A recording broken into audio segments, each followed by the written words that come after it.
అందరికీ నమస్కారం అండి. ఈరోజు మనం చంద్రమౌళి రమాదేవి గారు రచించిన అసలుకే మోసం అనే ఓ చక్కటి కథను విందాం. ఇక కథలోకి వెళ్దాం. మంజుల నిస్త్రాణగా మంచం మీద వాలిపోయింది. ఏదో చెప్పలేని అలజడితో పాటు కోపం, ఉక్రోషం, ఏమీ చెయ్యలేని అసహాయత, భర్త మనోహర్కి కూడా చెప్పుకోలేని బాధ. ఆ రోజు ఆదివారం. తీరిగ్గా స్నానాలు, టిఫిన్ల కార్యక్రమం ముగిసిన తర్వాత ఇంకా వంట మొదలు పెడదాం అనుకుంటుండగా అత్తగారు సుశీలమ్మ పిలిచింది. మంజుల, ఒకసారి ఇటు రామ్మా అంటూ. తను వెళ్లేసరికి అత్తగారు, మామగారు, ఆడపడుచు మాలతి సోఫాలలో కూర్చొని ఉన్నారు. తనని కూడా కూర్చోమని సైగ చేసేసరికి ఏదో ముఖ్యమైన విషయమే మాట్లాడుకుంటున్నారని గ్రహించి తను కూడా కూర్చొని కుతూహలంగా చూసింది. మామగారి సైగ చూసి అత్తగారు, చూడమ్మా, మీ అన్నయ్యకి ఈ ఏడాది పెళ్లి చేద్దాం అనుకుంటున్నారు కదా, మన మాలతిని ఇస్తామని అడిగితే ఎలా ఉంటుంది అనగానే మాలతి సిగ్గుతో కాబోలు తలదించుకుంది. మంజుల తెల్లబోయింది ఈ ప్రపోజల్కి. ఈ దశలు తను ఏనాడు ఊహించనిది. నోట మాట రాలేదు. ఇంతలో సుశీలమ్మ, ఏమంటావు మంజుల, మాలతి కూడా నీలాగే బీటెక్ చేసి జాబ్లో చేరింది కదా, మీ వాళ్ళిచ్చినంత కట్నం ఇద్దాం, అయిన వాళ్లైతే పిల్లని జాగ్రత్తగా చూసుకుంటారని అని అంటుండగానే మామగారు నవ్వుతూ, ఆడపడుచు లాంఛనాలు ప్రశ్నే లేదు, అలాగే ఆడపడుచు పోరు ఉండదు అన్నారు జోక్గా. అందరూ నవ్వుతున్నారని తన ఒక వెర్రి నవ్వు నవ్వింది. కాని చిర్రెత్తుకొచ్చింది. ఇది ముందరకాళ్లకి బంధం అనిపించింది. కాసేపు చిరునవ్వు ముఖానికి పులుముకొని సంతోషమేనని నటించి ఆపై గదిలోకి వచ్చింది. అన్నయ్య పెళ్లి మీద తను ఎన్ని ఆశలు పెట్టుకుంది. ఆడపడుచు హోదాలో దర్జాగా తిరగాలని తనకి మాత్రం ఉండదా? లాంఛనాల విషయంలో ఏమాత్రం తగ్గేది లేదని 25,000 కనీసం ఇవ్వాలని అమ్మకు ముందే చెప్పింది.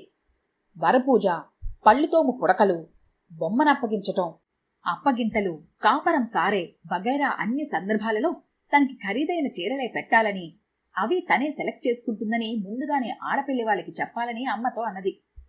బొమ్మనప్పగించేటప్పుడు మంచం పైన వేసే దుప్పటి, పళ్ళుతోము పుడకలనే వేడుకలో ఇచ్చే మేకప్ బాక్సు, పానకం బిందెలు వగైరా తనదే సెలక్షన్ అంటే, పిచ్చి మొహమా, బిందెలకి సెలక్షన్ ఏమిటే, మరీ చాదస్తం కాకపోతే అంటూ అమ్మ నవ్వింది ఎగతాళిగా.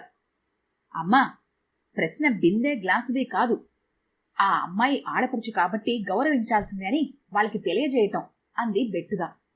ఇప్పుడు తనకసలు మాట్లాడే అవకాశం లేనే లేదు. సెలక్షన్ మాట దేవుడెరుగు, పెళ్లిలో ఆడపడుచు హోదా ఉండదు సరికదా, కోడలుగా బాధ్యతగా చాకిరీ చెయ్యాలి. భవిష్యత్తులో ఎప్పుడైనా అన్నయ్య ఇంటికి వెళ్ళినా సరదాగా కూర్చొని కాఫీ ఇవ్వు అనే ప్రాప్తం కూడా ఉండదు. అన్నయ్యని ఏమైనా హక్కుగా డిమాండ్ చెయ్యాలన్నా ఆలోచించాల్సిందే. తలదించుకొని కూర్చున్న మాలతి గుర్తుకు రాగానే చర్రున కోపం వచ్చింది. ఏమిటా సిగ్గుపడటం? చలివిడి ముద్దలాగా కూర్చొని, అమ్మా, నాకీ సంబంధం ఇష్టం లేదు, నేనొక అబ్బాయిని ప్రేమించాను, ఆ అబ్బాయిని తప్పితే ఇంకెవ్వరినీ చేసుకోను అని ఉంటే తనెంత పొంగిపోయేది. ఈ చలివిడి ముద్దకి ప్రేమించడం కూడానా? నాకు అంత అదృష్టమా?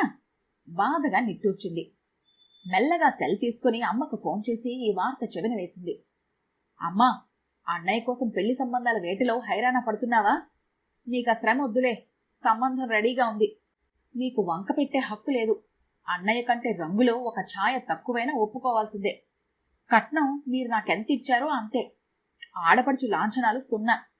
అత్తగారికిస్తారేమో తెలియదు, వారి దయాని ప్రాప్తం అంటూ లిస్టు గడగడా చదివి చివరిగా కొంచెం క్లూ ఇచ్చింది.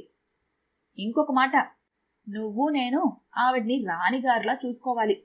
ఏవైనా అంటే అన్నయ్య గారికి వార్త చేరిపోతుంది.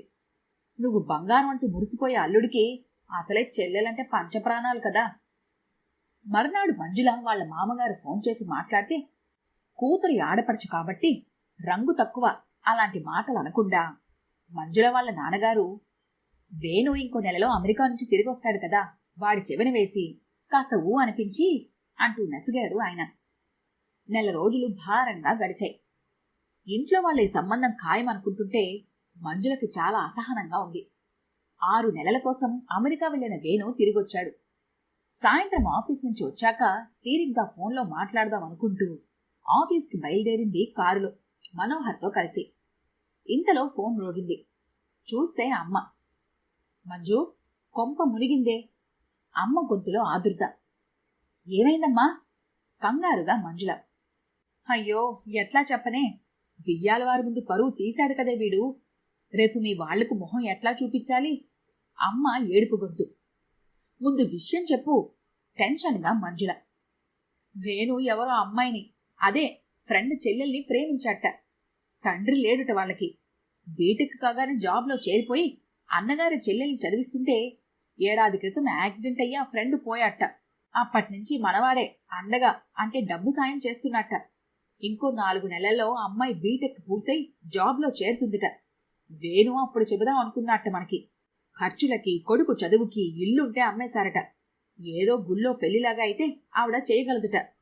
మనకి నలుగురిలో చిన్నతనంగా ఉంటుందంటే మన స్థాయికి తగ్గట్లుగా, అంటే మనవాడే ఖర్చు పెట్టుకుంటాట. పెళ్ళంటే ఎంత ఖర్చు? అమ్మాయికి కొంచెమైనా బంగారం, కాస్త మంచి చీరలు, వచ్చిన బంధువులకి బట్టలు, హాలు, భోజనం ఖర్చు, ఇంకా నీ లాంఛనాలు, చీరల విషయం మర్చిపో.